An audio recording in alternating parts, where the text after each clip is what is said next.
Hello అండి. So ఈ cake వచ్చేసి మా అమ్మ కోసం నేనైతే చిన్నది చేస్తున్నాను అనమాట. మేము ఇంట్లో ముగ్గురమే ఉంటాం కదా, అమ్మ, నేను, మా హస్బెండ్. ముగ్గురు కోసం అనేది చిన్న కేక్ అనేది చేస్తున్నాను అనమాట. మా అమ్మ ఎప్పుడు కేక్ అనేది కట్ చేయలేదండి ఇప్పటి వరకు. సో నేనైతే అమ్మతో కేక్ అయితే కట్ చేయించాను. చేయనని చెప్పింది, కాకపోతే నేనే చాలా బలవంత పెట్టాను అనమాట. అప్పుడు కట్ చేసింది.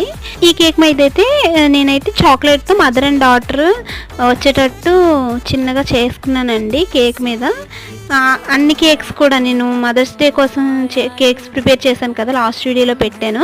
ఆ కేక్స్ అన్నీ కూడా నేను అలానే మొబైల్లో గూగుల్లోకి వెళ్ళి ఫొటోస్ అనేవి సెలెక్ట్ చేసుకుని దానిపైన చాక్లెట్ అనేది మెల్ట్ చేసుకుని వేసుకొని చేశానండి. సో అంటే ఒకరు కామెంట్లో అడిగారు ఎలా చేశారు చెప్పండి అని చెప్పి, నేనైతే అలానే చేశానండి ఇప్పుడు ఈ వీడియోలో చూపించిన విధంగానే. సో ఈ కేక్ ఎలా అనిపించిందో, ఈ క్యూట్ కేక్ మీకు ఎలా అనిపించిందో అనేది కామెంట్లో చెప్పండి. అండ్ నచ్చితే లైక్ చేయడం అసలు మర్చిపోద్దు. Bye bye.